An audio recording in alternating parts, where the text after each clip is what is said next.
जैसे ही आप थोड़ी सी खाक हटाएंगे, गर्द हटाएंगे, धुआं बैठेगा, तो आपको नज़र आएगा कि है वही मक्कार, वही चालबाज। बीएलए का या टीटीपी का उनका तो मंशूर ही यही है। उनका काम है कि इस मुल्क को नुकसान पहुंचाओ, इस मुल्क के शहरियों को नुकसान पहुंचाओ, मईशत को नुकसान, जो कुछ कर सकते हो करो।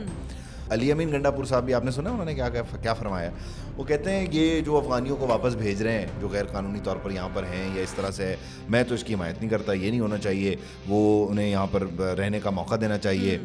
अब कतर के मुज़ाकरात अमेरिका की फेस सेविंग थी कि हमने जाना है, उनसे सारी मोटी मोटी बातें तय कर ली। ख़वातीन की तालीम, आपकी सरजमीन दहशत गर्दी के लिए इस्तेमाल नहीं होगी, एक पॉइंट पे तालिबान ने अमल नहीं किया। उल्टा अमेरिका ने कि भाई वो कहते हैं ना कि अपनी बला टालने के लिए उनका वजीफ़ा बांध दिया, फिर वो मुजाहिदीन कन्वर्ट हो गए दहशत गर्दों में।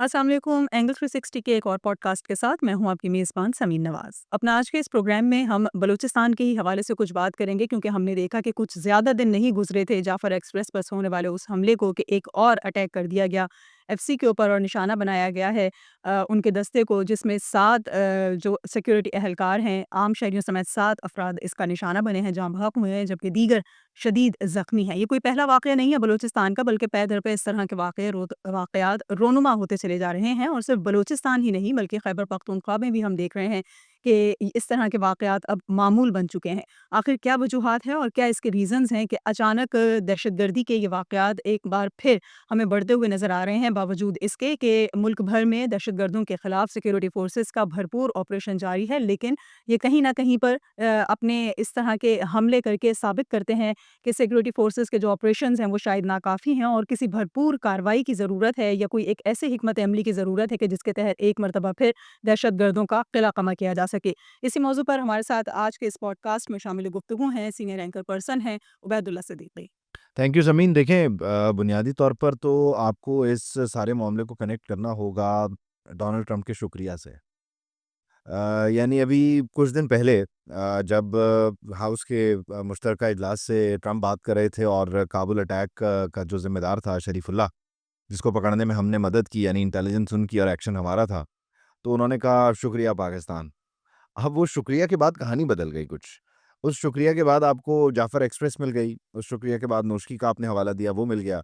उस शुक्रिया के बाद आपको लकी मरवत में पुलिस चेक पोस्ट पर अटैक मिल रहे हैं, पेशावर में उड़मड़ में धमाका हो गया, अटैक हो गया चेक पोस्ट पे।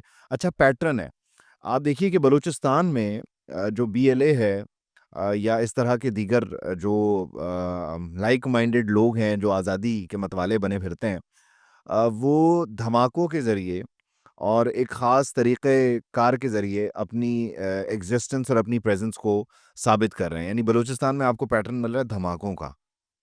इधर केपी में जो टीटीपी है, वो जो एक्टिव हो गई है, वो आपको पुलिस चेक पोस्ट पर अटैक करती हुई नज़र आ रही है, और वो ज़रा आप कह लीजिए कि एक डिफेंसिव मोड में है, क्योंकि खैबर पख्तूनख्वा में तो बहुत तेज़ी से और बहुत मौसर तरीके से इंटेलिजेंस बेस्ड ऑपरेशंस गुज़िश्ता कुछ दिनों से, कुछ महीनों से चल रहे हैं।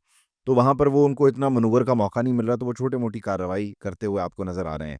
तो ये उस शुक्रिया से कहानी शुरू हुई है, और इसके पीछे ज़ाहिर है जैसे ही आप थोड़ी-सी खाक हटाएँगे, गर्द हटाएँगे, धुआँ बैठेगा, तो आपको नज़र आएगा कि है वही मक्कार, वही चालबाज़, वही पुराना आपका क्या कहते हैं पड़ोसी, कि जिसके लिए हम कामयाबी की यहाँ पर एक वक़्त में दुआएँ भी माँगते थे कि अल्लाह करे वो आ जाए और हमारे मसाइल हल हो जाएँगे कश्मीर के, लेकिन उसने ख़ैर कश्मीर भी ले लिया और दहशतगर्दी का तोहफ़ा भी मज़ीद बढ़ा दिया हमारे लिए।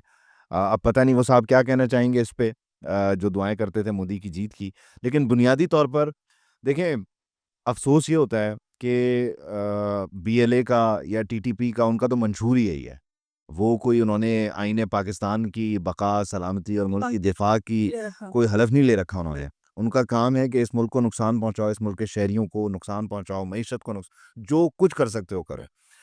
अलमिया ये है कि जब मेरे आप जैसे लोग वो किसी ऐसी मुहिम का हिस्सा बन जाएँ कि जहाँ से मुल्क को कौम का नुकसान हो रहा हो, यानी जो अमन पसंद शहरी तसव्वुर किए जाते हों, जो सिस्टम का हिस्सा हों, जो वज़रा रहे हों, जो वज़ीर आज़म रहे हों, जो सिस्टम को जानते भी हों और सिर्फ़ जानते नहीं हों, वो इस दहशतगर्दी के ज़िम्मेदार भी हों। मैं ये बात क्यों कर रहा हूँ?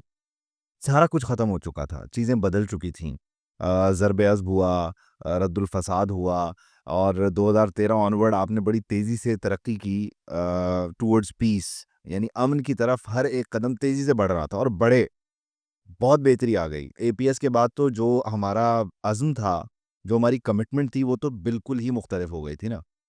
फिर जनाब वो अमरीकी इन्ख़ला के बाद जो ये काबुल में जाके चाय पीने वालों ने और यहाँ पे बैठ के सोचने वालों ने कि अच्छा अगर हम इनको लेकर आते हैं तो हमारा किस तरह से सियासी फ़ायदा होगा, उन भाई साहब ने जो कबाड़ा किया है, वो आज तक हम भुगत रहे हैं। और यही वजह है कि आपको अली अमीन गंडापुर साहब भी आपने सुना उन्होंने क्या फरमाया है? वो कहते हैं ये जो अफ़गानियों को वापस भेज रहे हैं, जो गैर कानूनी तौर पर यहाँ पर हैं या इस तरह से, मैं तो इसकी हिमायत नहीं करता, ये नहीं होना चाहिए, वो उन्हें यहाँ पर रहने का मौका देना चाहिए। मतलब आप चाह क्या रहे हैं? जो दहशतगर्दी का वाक़या और ट्रेस करें पीछे अफ़गानिस्तान, जो दहशतगर्दी का वाक़या और पाकिस्तान में मौजूद गैर कानूनी तौर पर मुक़ीम जो गैर मुल्की हैं या अफ़गानी हैं, जो गैर कानूनी तौर पर हैं, जिन्हें हमने पनाह दी, जिनकी हम मेहमान नवाज़ी कर रहे हैं दहाइयों से, वो सहूलतकार हैं। तो अब उनको क्या करें? उनको माथे का झूमर बना लें, कंधे पे बिठा के रखें, वो हमारी जान लेने पे तुले हुए हैं और हम मेहमान नवाज़ी के हुकूक सही। अदा करते अच्छा, हैं। एक चीज़ अभी मैं यही थोड़ी-सी पढ़ रही थी, तो थोड़ा-सा मैंने बैकग्राउंड में जब जाकर देखा कि जब अमरीका से अफ़वाज का इनख़ला हो रहा था, तो कतर में मुज़ाकरात का सिलसिला था, दोहा में एक सेंटर बना हुआ था। तो जो तमाम तर मुज़ाकरात के दौरान जो मामलात तय पाए थे, तो उसमें ये भी तय हुआ था कि अफ़वाज तो वापस निकाली जा रही हैं, लेकिन अफ़गानिस्तान इस बात को अगर यकीनी बनाने में नाकाम रहा कि उसकी सरज़मीन दहशतगर्दों के खिलाफ इस्तेमाल दहशतगर्दी के लिए, दहशतगर्दों के लिए इस्तेमाल नहीं होगी, तो फिर ये कि उसको जो है वो उन मराद की बुनियाद पर कुछ सहूलियात दी जाती रहेंगी। लेकिन अब तो तमाम तर सबूत मौजूद हैं कि अफ़गान सरज़मीन किस तरह से दहशतगर्दों की आमाजगाह बनी हुई है। दीगर ममालिक में वहाँ से दहशतगर्दी हो रही है। पाकिस्तान का एक दीगर बड़ा ममालिक है, पाकिस्तान में ही हो रही है। बड़ा हमारा देखिए, इसको इस तरह से समझें कि वो जो मतलब कतर मुआहिदा था, इसमें अमेरिका का जिस तरह आपने ज़िक्र किया ना शुक्रिया से कहानी शुरू हुई, तो इसमें अमेरिका का हमें क्या किरदार अब मैं नज़र आपको आता है? देखें इसको ज़रा क्योंकि जब तो सब बुरा लगेगा क्योंकि हमारा वेंटिलेटर भी है कई लिहाज से। लोग कहते हैं इस तरह रेफ़र करते हैं और आजकल तो बड़ा अच्छे मामलात चल रहे हैं। लेकिन हकीकत देख के, समझ के, सुन के चलनी चाहिए। इन माय ओपिनियन इस पे जो मेरी नाक़िस राय है, वो जो कतर वाले मुआहदे और मुज़ाकरात थे ना, वो फ़ेस सेविंग थी अमेरिका की एक ख़ामोश एग्ज़िट के लिए। यानी अमेरिका को ये पता था कि उसे हर हाल में अफ़गानिस्तान में शिकस्त हो चुकी है और ये आज से नहीं पता था। जिस दिन उसने कदम रखा था, जब उसने यहाँ पर जो है वो सोवियत यूनियन के ख़ात्मे के बाद इन अच्छे बच्चों को अपना बुरा बच्चा बनाया और 9/11 का सहारा लेके वो कूदा, तब से उसे पता था कि यहाँ पर अगर सोवियत यूनियन कामयाब नहीं हुआ ना, तो हमारा तो हमारे बस की बात ही नहीं है। लेकिन फिर भी ख़ैर इतना अरसा उसकी वॉर इंडस्ट्री का ज़ोर था, उन्होंने वो अपना ख़र्चा पूरा करना था, उन्होंने वहाँ पे जंग लगा के रखी और लगे रहे। अब कतर के मुज़ाकरात अमेरिका की फ़ेस सेविंग थी कि हमने जाना है। उनसे सारी मोटी-मोटी बातें तय कर लीं। ख़वातीन की तालीम, आपकी सरज़मीन दहशतगर्दी के लिए इस्तेमाल नहीं होगी, आपके यहाँ जो है वो जमहूरियत कायम होगी, आपके यहाँ जो है वो अस्पताल, आपके यहाँ तालीम, ए, बी, सी, एक्स, वाई, ज़ी। हुँ, एक पॉइंट पे तालिबान ने अमल नहीं किया। हुँ। तो कोई मतलब उन्हें अमल ज़रूरत ही नहीं नहीं हो है। रहा। उल्टा अमेरिका ने कि भाई वो कहते हैं ना कि अपनी बला टालने के लिए हुँ। उनका वज़ीफ़ा बाँध दिया। उसके बावजूद वज़ीफ़ा बाँध दिया कि सारी दुनिया के साथ जो करना है करो भाईजान, हमारी तरफ ना आना। देखो, आप नहीं कर रहे मुआहदा पूरा आपकी मर्ज़ी, हम नहीं पूछेंगे। आप ये जहाँ पहले आ गए थे तैयारी-शैयारी लेके और आपको ज़रा उबाल आ गया था हमारी तरफ आने का, हमारी तरफ ना आने ये लो पैसे। वो पैसे दे दिए। ये बाइडेन इंतज़ामिया के कारनामे थे। हुँ, अब ट्रम्प आ गए, तो ट्रम्प उसको टोटली चेंज करते हुए नज़र आ रहे हैं, लेकिन बाइडेन का नुक्ता नज़र इसमें ये था कि निकलो, भागो और पैसे दो, इनका महाना बाँधो, इनको बोलो भाई ये रहा तुम्हारा भत्ता, ये रहा तुम्हारा अपने मंथली, मामलात यहीं तक हमारी तरफ ना आना, कोई तैयारा ना आए, कोई फुलझड़ी ना आए, कोई पटाखा ना आए। अब उसका हुआ क्या, सारे का सारा गुबार निकला हम पे। वजह क्या थी जनाब, कि हम थे जिन्होंने कंधा दिया और सोवियत के खिलाफ इनको बोला ये हमारे मुजाहिदीन हैं। बल्ले बल्ले जी, मुजाहिदीन है जी, मुजाहिदीन है। अब तराने बन रहे हैं पाकिस्तान में और सारे क्या सफ़ेद पटका बाँधने वाले और क्या हरा और क्या काला बाँधने वाले, सबके मुजाहिदीन थे। पूरी कौम के मुजाहिदीन थे, सब लग गए पीछे, क्योंकि बड़े साहब ने कह दिया था, मुजाहिदीन थे। फिर वो मुजाहिदीन कन्वर्ट हो गए दहशतगर्दों में। मुजाहिदीन जब बनाए तब भी कंधा दिया, जब दहशतगर्द बनाए तब भी कंधा दिया। नेटो सप्लाई यहाँ से भेजी। आपने पूरे-पूरे रूट्स दिए, अड्डे दिए। ये हुआ ना? अब उनका आपके साथ अज़ली मसला है। अच्छा मसला सिर्फ़ ये भी नहीं है, मसला ड्यूरेंट लाइन का भी है। उनका कोई एक दुःख हो तो बात हो ना। उन्होंने अपने तईं एक के ऊपर एक गम जमा किया हुआ है हमारे अगेंस्ट। वो ड्यूरेंट लाइन पकड़ लेते हैं, वो मुजाहिदीन वाला मसला ले आते हैं, वो सोवियत को जिस तरह मामला हो गया, फिर अमेरिका का आना, फिर उसके बाद दीगर मसले-मसाइल। उनको फिर जब कुछ नहीं मिलता, तो वो उस फ्रस्ट्रेशन में हमारे जो दुश्मन हैं, यानी टीटीपी है या बीएलए है, उनके लिए वो आसानी पैदा करते हैं कि बेफ़िक्र हो जाओ, पीछे हम बैठे हुए हैं, वहाँ से पैसा आ रहा है हमारे पास, हम तुम्हें देते रहेंगे और तुम जो है वो ज़रा नाक में दम मचा के रखो, उधम मचा के रखो। लेकिन इसके ये बावजूद भी सारा कुछ अमेरिका ने किया। अमेरिका वापस चला गया, पैसे भी दे रहा है मंथली भी, हमने कुछ नहीं किया। बहुत कुछ करने के बावजूद हमने कुछ नहीं किया। खाया-पिया हमने कुछ नहीं, ग्लास तोड़ा, बाहर आने का बिल आ गया हमारा। लेकिन अब भी हम ये देख रहे हैं कि जब कभी ख़ास करके इस तरह से अलहदगी पसंदों की कार्रवाइयाँ बढ़ती हैं, उनको नाराज़ रहनुमा कह दिया जाता है, उनको नाराज़ बलोचों का लक़ब दे दिया जाता है और फिर बात की जाती है कि जी जब तक बैठेंगे नहीं, बातचीत नहीं होगी, मसाइल हल नहीं होंगे, कोई ऑपरेशन इस दहशतगर्दी को रोक नहीं सकता, क़िला-कमा नहीं कर सकता, जब तक डायलॉग डिलीवरी ना हो। तो क्या अभी भी गुंजाइश मौजूद है बलूचिस्तान के मामलात को बेहतर करने के लिए कि मुज़ाकरात ही वाहिद हल हैं, पलटकर हमें टेबल पर ही आना होगा? देखिए भाई, आप जो है घर में नाराज़गी हो जाती है, एक बात है। एक घर का सिस्टम है जिसमें बाप है और उसमें एक औलाद है या उस घर के और लोग हैं जिसमें ख़वातीन भी आ जाती हैं, बच्चियाँ, बेटियाँ भी हैं, बीवी भी होगी, सारा कुछ है। नाराज़गी हो गई घर में। अब नाराज़गी का क्या तरीका है? नहीं, नाराज़गी के नहीं, रीज़न नहीं, तो नाराज़गी ए ये बहुत ही जेन्युइन रीज़न्स पे नाराज़गी हो गई, एक बात कर रहा हूँ। आपने बोला जी मैं नाराज़ हूँ, बच्चे ने बोला कि मैं अपने बाप से नाराज़ हूँ, एक बात है। अब वो नाराज़गी में खाना छोड़ देगा, वो नाराज़गी में पढ़ाई पे थोड़ा बहुत नुकसान कर लेगा अपना। वो हर वो काम करेगा जिससे उसका नुकसान हो रहा है, जिससे बाप को तकलीफ़ पहुँचे। लेकिन अगर वो यहाँ तक बाप करेगा बर्दाश्त, यहाँ माँ भी बोलेगी कि ज़रा देख लें, कोई मामला सीधा कर लें। अगर बच्चे का दिमाग हो गया ख़राब, बच्चे ने उठाई छुरी, बच्चे ने उठाया काँटा, उसने दीवारों का पेंट उखाड़ना शुरू कर दिया। अब्बे की गाड़ी खड़ी हुई है बाहर, उसने जाके उसके टायर पंक्चर कर दिए, कट लगा दिए, उसकी बॉडी पे स्क्रैचेज़ मार दिए। पहला रिएक्शन क्या होगा? पहला रिएक्शन थप्पड़ पड़ेगा? आवाज़ आएगी, ठीक है? हुँ। तो आप जो है ना, जो नाराज़ थे ना, अब आप कहते थे हम नाराज़ हैं, हमारे बलोच मिसिंग, ये सारा कुछ इश्यूज़ पे बात हो सकती है और होनी चाहिए, होगी भी। लेकिन किन के साथ होगी ये मैटर करता है। आपने बोला हमारे मिसिंग पर्सन्स कमीशन बने हुए हैं, कितने फ़ाइल हैं, कितने नहीं है, एक अलग बहस है, होने इस पे बहुत रूम है, इम्प्रूवमेंट का मार्जिन है, मानते हैं इस चीज़ को। आपने उठा के जनाब 400 सिविलियन जा रहा है, 400 शहरी जा रहा है, चलो उसमें आप ये कह लें कि वो बाकी भी लोग जा रहे थे आर्म्ड फोर्सेस के, थे तो निहत्थे ना उस वक़्त। निहत्थे मासूम शहरी अगर गुज़र रहे हैं, आपने ट्रेन रोक के पकड़ लिया और आपने बोला जी ये सारे यरगमाली हैं और आपने खुद-कुश बम्बार उनके सर पे बिठा दिए। आपने वही वाला काम किया, आपने दीवारों में मार दिया, काँटे से पेंट उखाड़ दिया। आपने अब्बा की नई ब्रांड न्यू गाड़ी की है जो जिसकी अभी पन्नियाँ भी नहीं उतरी, उसकी बॉडी पे आपने स्क्रैच चाबी फेर दी स्क्रैचेज़। अब अब्बा आ रहे हैं, आ रहे हैं। किसी भी टाइम आवाज़ आएगी आपको, अच्छा, भरपूर आवाज़ आएगी। एक्शन हमने ले क्योंकि वो कह रहे हैं ना कि वो क्या जुमला था, गेम के रूल्स बदल दिए, गेम के रूल्स बदल दिए। ग्रैंड ऑपरेशन या वो इंटेलिजेंस बेस्ड ऑपरेशन की कहानी रूल ऑफ द ये गेम चेंज हो गए। अब ये जो पार्लियामेंट में सर जोड़ के बैठने वाले हैं, ये तमाम पार्लिमानी, सबसे पहले तो पीटीआई को ज़रा तो सीधा, सब कॉस्मेटिक पीटीआई को ना, ना, ना, ना, ना, पीटीआई होगी सीधी। पीटीआई को बताया जाएगा देखो, 1 9 मई हमने कर लिया बर्दाश्त। ये हर दूसरे दिन जब दहशतगर्दी का वाक़या होगा और अगर तुमने आके ये शादियाने बजाने, तो फिर हमें बता दो, हम फिर उस लकीर के उस तरफ कंसिडर करें हुँ। या इस तरफ कंसिडर करें। अभी आप पार्लियामेंट में बैठे हो, पार्लिमानी सियासी जमात हो, आपको हम यहाँ बिठा के ये हमारे चैलेंजेज़ हैं, ये हम फेस कर रहे हैं।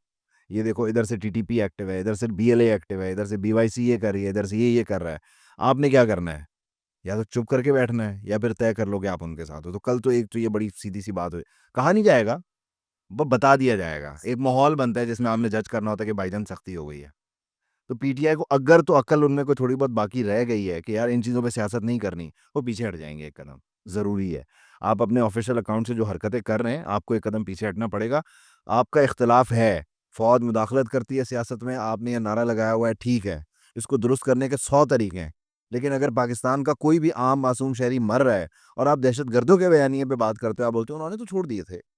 आप उनके तर्जुमान बनते हो तो फिर यहाँ पर बहुत वाज़ेह फ़र्क हो जाता है। मामलात ख़राब हो जाते हैं। हुब्बुल वतनी पे किसी की सवाल नहीं है, लेकिन यहाँ बेवकूफ़ी कर रहे हैं। लेकिन ये तो नज़र सिर्फ़ बेवकूफ़ी कर रहा है। का तो पार्लियामेंट में जो होने जा रही है ब्रीफिंग, वो पार्लियामेंट की कौमी सलामती कमेटी की, उसमें उसके बाद वो आवाज़ आएगी, वो जो अब्बू ने मार आना है ना और बताना है कि कैसे स्क्रैच मारा तुमने मेरी गाड़ी पे, तो वो हो रहा है। केपी में इंटेलिजेंस बेस्ड ऑपरेशन बहुत अच्छे से चल रहे हैं। बलूचिस्तान में मुझे लगता है कोई हिकमत अमली चेंज होगी और होनी भी चाहिए, क्योंकि बहुत हो गई है। आपने इन्वेस्टमेंट का रास्ता रोका हुआ है, अमन का रास्ता आपने रोका हुआ है, लोगों को आप जीने नहीं दे रहे, लोगों को आप सफ़र मज़दूर वहाँ जाते हैं, गाड़ियाँ लोगों की खड़ी होती हैं, सड़कें बनाने के लिए बड़ी मतलब हैवी मशीनरी होती है। वो 200, 200, 400 रुपए में नहीं आती मशीनरी। सही। आपका दिल करता है आप जाके जो है वो आग लगा देते हैं, बहुत हो गई मेरे ख्याल में। और आप फिर गेम के रूल चेंज हो गए। हम यहाँ पे देख रहे हैं कि अफ़गानियों की वापसी के ऊपर शोर मच रहा है कि नहीं होनी चाहिए। मतलब अजीबो-गरीब बात है ना। हैरानी ये है कि वो अफ़गानी यहाँ रह के मार किसको रहे हैं? अज़मा बुखारी ने बात की ना कि आपको, हाँ, अज़मा बुखारी ने बात की, क्या आपको अपने शहरियों से ज़्यादा अफ़गान शहरियों का दुःख है? भाई क्यों है? मतलब बैरिस्टर सैफ को, अली अमीन गंडापुर को, मैं नाम ले रहा हूँ, जी। ये गलत है। सबसे पहले पाकिस्तान है भाई, पाकिस्तान के शहरी हैं, पाकिस्तान के मफ़ादात हैं, पाकिस्तान की सलामती अव्वलीन है। उसके बाद ये मेहमान नवाज़ियाँ और तरफ़दारियाँ और ये सारी चीज़ें चलेंगी। लेकिन अगर कोई पाकिस्तान का खैर-ख़्वाह नहीं है, खैर-ख़्वाह हैं ये पाकिस्तान के। इतने अरसे से, जब से अफ़गान अबूरी हुकूमत आई है, तालिबान ने कंट्रोल सँभाला है, आपको बोला है कि यार ये आपकी सरज़मीन इस्तेमाल हो रही है, ये देखो, ये देखो, ये देखो। हर मतलब वो गवर्नर का बेटा बागदाद। मारा गया बागदीस वाला, ठीक है? अभी वो बटालियन वाला भी पिछले दिनों रेफ़रेंस दिया गया है कि वो भी एक साहब मौजूद थे यहाँ खान पे, फोर्सेस का। अफ़गान फ़ोर्सेस के कमांडर थे। और क्या चाहिए आपको? मतलब यहाँ से हम कुलभूषण भी आपको बता चुके हैं। अब हम आपको क्या पकड़ के दें, कोई अजीत डोवल निकाल के दे दें आपको पेशावर के अंदर से? अच्छा इस ये तरह तो नहीं ऑपरेट कर रहे हैं ना आप। अच्छा ये डिस्कशंस भी हो रही हैं क्योंकि इतना बड़ा वाक़या था जाफ़र एक्सप्रेस का कि हमने देखा आलमी सतह पर इसके लिए लोगों की जो है वो मज़म्मतें ना सिर्फ़ आई बल्कि अफ़सोस का सब बोल इज़हार पड़े। भी। वो भी बोल पड़े जो इंसानी हकूक़ को बड़ा वज़न देते हैं। अमेरिका ने बोला दहशतगर्द है, ठीक है? अक़वाम मुत्तहिदा से खुली जो है वो मज़म्मत आई है। क्या रशिया, क्या चाइना, क्या गल्फ़ से, क्या यूरोप से, सब ने बवांगे दोहल ये बोला है कि ये दहशतगर्द हैं और ये जो किया गया है, ये संगीन है, ये ख़तरनाक है, ये गलत है। मतलब ये इंसानी हकूक़ को बड़ा वेटेज देते हैं, यूरोप बड़ा वेटेज देता है, वेस्ट बड़ा वेटेज देता है। सबने बोला, मतलब कहाँ गई वो हकूक़ की बात? कहाँ गई वो आज़ादी की बात और उस ज़्यादती की बात जो आपके साथ रियासत पाकिस्तान कर रही है, जिस पे आपने पूरा मुकदमा लगाया हुआ है और जिस पे आपको लगता है कि आपको मादर-पिदर आज़ादी है कि आप हथियार उठाएँ, जहाँ जिसको मर्ज़ी जो है आप वो यरग़माल बना लें, जिसको मर्ज़ी शनाख्ती कार्ड देख के कत्ल कर दें। मतलब ये पत्थर का दौर नहीं हो सकता, पत्थर का दौर नहीं हो सकता। सही, ठीक। तो इसका मतलब ये है कि जो आप अभी बता रहे हैं कि आवाज़ आने वाली है और बहुत जल्द आने वाली है, तो यकीनन ये ज़ोरदार आवाज़ जो है वो किला कमा करने में कामयाब हो सकेगी। उन तमाम तर एलिमेंट्स का, उन तमाम तर अनासिर का जो इस मुल्क दुश्मन के जो इस मुल्क के अमन के दुश्मन बने हुए हैं और इस मुल्क के दुश्मनों के साथ उनके आला-ए-कार बनकर यहाँ की सरज़मीन को मासूम शहरियों के खून से रंग रहे हैं। आज के इस पॉडकास्ट के लिए इतना ही। मुझे और उबैदुल्ला सिद्दीकी को इजाज़त दीजिए।